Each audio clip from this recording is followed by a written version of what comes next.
Hello students, मैं संदीप सोम।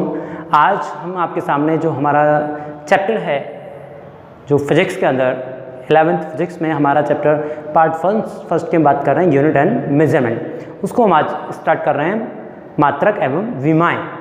मात्रक और मापन हमारा चैप्टर्स है, तो हम उसको स्टार्ट कर रहे हैं जो हमारे सिलेबस के अकॉर्डिंग सेकेंड चैप्टर है आपका। फर्स्ट चैप्टर हमारा भौतिक जगत के नाम से है, जिसमें हम सिर्फ इतना पढ़ते हैं कि उसमें हमारे जो जितने भी साइंटिस्ट हैं आज तक किस ने क्या क्या योगदान दिया है फिजिक्स के क्षेत्र में, वो चैप्टर्स हमारा उसमें आता है। उनके बारे में, उनका जीवन, उन्होंने किस तरह से अपनी रिसर्च को बढ़ाया और क्या क्या आज तक फिजिक्स में योगदान। उसके अलावा जितना भी हमारा, उसके अलावा जितने भी उनको रिसर्च है, जितना भी उनको काम किया गया है, वो सब हमारा अगले वाले चैप्टर्स में हम उनके बारे में पढ़ते चले जाते हैं। जैसे आज हम बात कर रहे हैं मात्रक और मापन की, तो सबसे पहले उसमें ही बात करेंगे हम भौतिक राशियाँ। तो भौतिक राशियाँ वे राशियाँ होती हैं जिनको प्रत्यक्ष या अप्रत्यक्ष रूप से, डायरेक्टली या इनडायरेक्टली मापा या तोला जा सकता है। तो यहाँ पे वही परिभाषा, भौतिक राशियाँ वे राशियाँ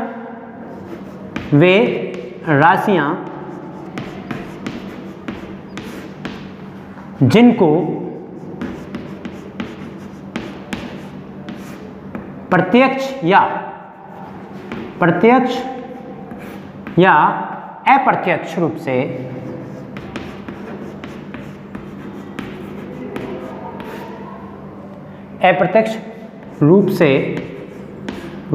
अप्रत्यक्ष रूप में मापा या तोला जा सकता है। मापा या तोला जा सकता है, तोला जा सकता है। ठीक है, वे राशियाँ जिनको प्रत्यक्ष या अप्रत्यक्ष रूप से मापा या तोला जा सकता है, भौतिक राशियाँ कहलाती हैं। भौतिक राशियाँ कहलाती। अब यहाँ पर मैं बात कर रहा हूँ उसके एग्जाम्पल्स की, कहलाती हैं। अब जैसे मैं यहाँ पे एग्जाम्पल्स की बात करता हूँ, तो यहाँ पर जैसे आप लंबाई, द्रव्यमान,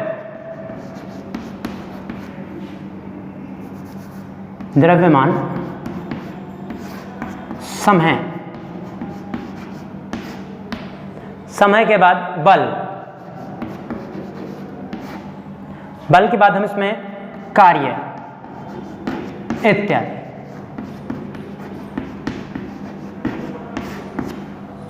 तो इसमें हम बात क्या करते हैं, भौतिक राशियां वे राशियां जिनको प्रत्यक्ष या अप्रत्यक्ष रूप से मापा या तोला जा सकता है, वो कहलाती हैं, आपकी भौतिक राशियां कहलाती हैं। जैसे लंबाई, द्रव्यमान, समय, बल, कार्य इत्यादि। अब मापा तोला कैसे जा सकता है, आप उसके बारे में समझिए। आप जैसे अगर मेरे पास ये डस्टर है, तो मैं इस डस्टर में मुझे क्या करना है, मेजरमेंट करना है। तो मैं इजीली कोई भी आपका स्केल लेकर जो सेंटीमीटर में इसकी लेंथ को मैं मेजरमेंट कर सकता हूँ, या मुझे अपने घर की लेंथ को मेजरमेंट करना है तो घर की लेंथ को भी मैं इजीली मेजरमेंट कर सकता हूँ। और उसको मेजरमेंट करने के लिए हमें क्या करना होगा, या तो हम फुट में उसको मेजरमेंट करेंगे, या आपका गज में मेजरमेंट करेंगे, या मीटर और सेंटीमीटर। तो आसानी से, या कोई रोड है, हमें रोड की लेंथ को हमें मेजरमेंट करना है, तो उसको भी हम इजीली मेंशन कर सकते हैं, इजीली माप सकते हैं। लेकिन अगर मुझे ये कहा जाए कि मुझे चंद्रमा से पृथ्वी तक की दूरी को मापना है, तो पृथ्वी से चंद्रमा तक की दूरी को क्या हम प्रत्यक्ष या डायरेक्टली मेजरमेंट कर सकते हैं? क्या हमारे पास इतना लंबा कोई इंस्ट्रूमेंट है कि हम एक अर्थ पे से पकड़े और एक वहाँ से पकड़े? तो ऐसा तो नहीं है। तो ऐसा नहीं है, तो इसके लिए क्या हमारे पास अप्रत्यक्ष इनडायरेक्टली मेथड्स होता है, जिसको हम पैरेलैक्स मेथड्स या लंबन विधि कहते हैं, जो हम अपने आने वाले टर्म्स में पढ़ेंगे। तो यहाँ पर क्या, ऐसे ही जब हम द्रव्यमान की बात करते हैं, वेट की बात करते हैं, अगर मुझे अपना वेट करना होगा तो हम इजीली क्या करते हैं, अपना वेट जाके वेटिंग मशीन पे जाके वेट को मेजरमेंट कर सकते हैं। या अगर मुझे अपने घर में कुछ भी हमारे पास इंस्ट्रूमेंट है, हम उसका वेट करना चाहें तो हम कर सकते हैं। लेकिन अगर कोई कहने लगे आप पूरे घर का आपको वेट मेजरमेंट करना है, क्या आप क्या घर उठा के कहीं पे रख सकते हैं? नहीं, आप उसको मेजरमेंट ऐसे डायरेक्टली नहीं कर सकते हैं, या आपको पृथ्वी का वेट कहीं पे मेजरमेंट करना अर्थ का, तो आपके पास कोई वेटिंग मशीन ऐसी नहीं कि अर्थ उस पर ट्रांसफर कर दे और आप उसके वेट को मेजरमेंट कर सकें। तो उस मेथड को हम क्या करते हैं, इनडायरेक्टली मेथड्स कहते हैं, जिनको हम मेजरमेंट करते हैं। तो ऐसे ही समय है या बहुत सारी चीज़ें जिनको हम डायरेक्टली या इनडायरेक्टली मेजरमेंट कर सकते हैं, वो हमारी क्या कहलाएंगी, आपकी भौतिक राशियाँ कहलाती हैं। अब जो भौतिक राशियाँ हैं वो है हमारे दो प्रकार की। तो भौतिक राशियों के प्रकार, भौतिक राशियों के प्रकार। अब जो भौतिक राशियों के जब प्रकार की बात करते हैं तो भौतिक राशियाँ हमारी दो प्रकार की होती हैं। नंबर एक मूल राशियाँ, नंबर एक होती हैं आपकी मूल राशियाँ। नंबर दो, ठीक है, मूल राशि के बाद हमारी दूसरी आती हैं व्युत्पन्न राशियाँ।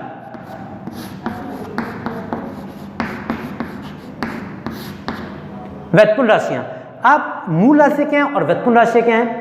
वे राशियाँ, मूल राशियों की अगर मैं बात करूँ तो वे राशियाँ जो पूर्णतः क्या होती हैं, स्वतंत्र होती हैं तथा अन्य किसी राशियों पर निर्भर नहीं करती हैं, मूल राशियाँ कहलाती हैं। वे राशियाँ जो पूर्णतः क्या होती हैं, आपकी स्वतंत्र होती हैं तथा अन्य किसी राशियों पर निर्भर नहीं करती हैं, वो कहलाती हैं आपकी मूल राशियाँ। और मूल राशियों की अगर हम बात करें तो इसमें लंबाई,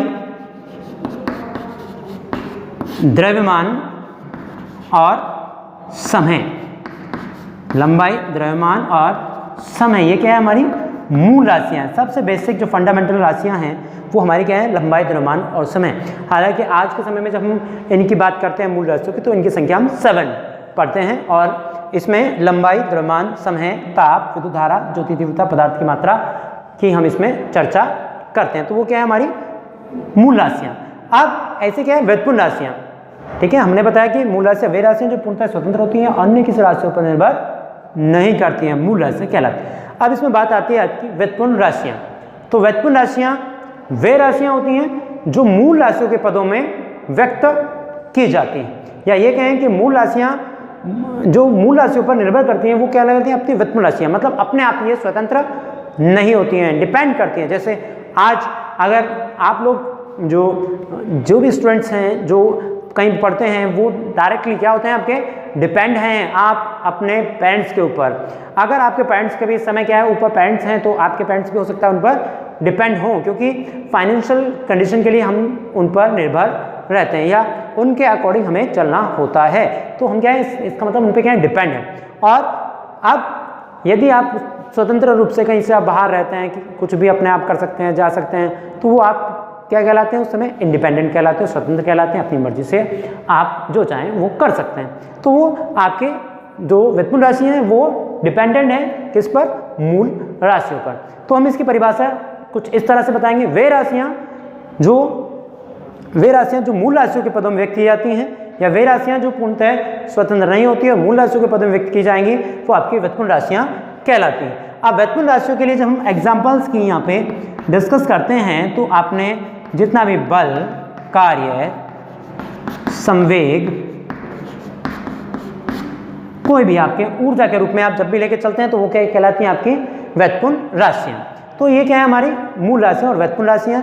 इसके बाद हमारी बात आती है इसमें मात्रक की।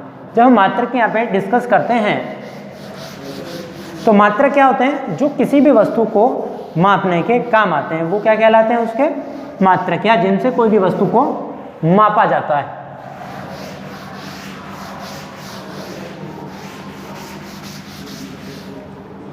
ठीक है, जिनसे किसी वस्तु को मापा जाता है वो क्या कहलाते हैं, आपके मात्रा। ठीक है, अब जैसे आप कोई भी आपको, जैसे आप मार्केट में आप जाते हैं और कोई फ्रूट्स खरीदना है, तो आप किस में खरीदेंगे, आपके किलोग्राम में या ग्राम्स में। आप जब परचेज करते हैं तो जिसमें आपने मेजरमेंट किया, मेजरमेंट किस में किया आपने, किलोग्राम में, तो उसकी यूनिट क्या हो गई, आपकी किलोग्राम। अगर आपने ग्राम में किया तो यूनिट क्या हो गई उसकी, ग्राम। अगर आप क्विंटल में जाते हैं तो यूनिट क्या हो जाएगी, आपकी क्विंटल हो जाएगी। तो यहाँ पर ऐसे हमारे पास क्या है, कुछ पद्धतियाँ हैं, मात्रकों की पद्धतियाँ।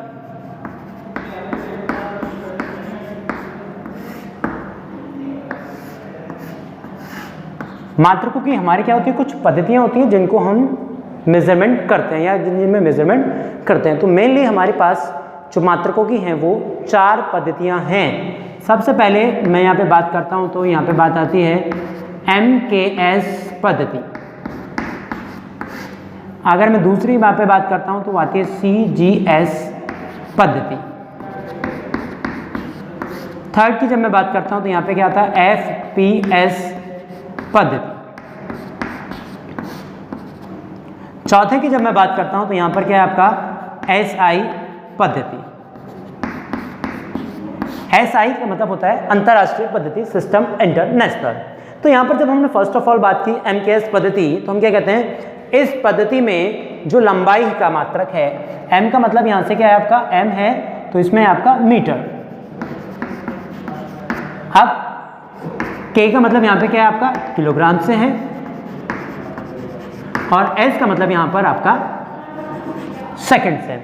तो इस पद्धति में लंबाई का मात्रक मीटर, द्रव्यमान का मात्रक किलोग्राम तथा समय का मात्रक सेकंड होता है। जबकि हम बात करते हैं CGS पद्धति की, तो CGS पद्धति, इस पद्धति में लंबाई का मात्रक आपका क्या होगा centimetre, C means centimetre, G means gram और S फॉर सेकेंड। इस पद्धति में लंबाई का मात्रक सेंटीमीटर, द्रव्यमान का मात्रक ग्राम तथा समय का मात्रक सेकंड होता है। अब बात करें, अगर मैं तीसरे की बात करूं यहाँ पे FPS सिस्टम, तो इस पद्धति में लंबाई का मात्रक होता है आपका फुट, द्रव्यमान का मात्रक आपका पाउंड और समय का मात्रक सेकंड होता है। और यह सामान्यतः भारत में प्रयोग नहीं की जाती है, इसे जनरली हम ब्रिटिश पद्धति भी कहते हैं, क्योंकि ये अंग्रेजों की पद्धति है, क्योंकि फुट में और पाउंड में वेट को वही मेजरमेंट करते हैं, क्योंकि अगर लेंथ को मेजरमेंट करना है तो फुट में, और अगर द्रव्यमान हमें मेजरमेंट करना है तो वो किस में लेते हैं, पाउंड में लेके चलते हैं। जैसे आप नहीं जानते कि 1 पाउंड का जो वजन होता है, अगर मैं ग्राम में लेके चलूँ तो वो 453 ग्राम के लगभग होता है। तो ऐसे ही अब इन सब पद्धति के बाद एक आती है हमारी SI पद्धति, जिसको आप हिंदी में अगर मैं नाम लूँ तो अंतर्राष्ट्रीय पद्धति, सिस्टम इंटरनेशनल।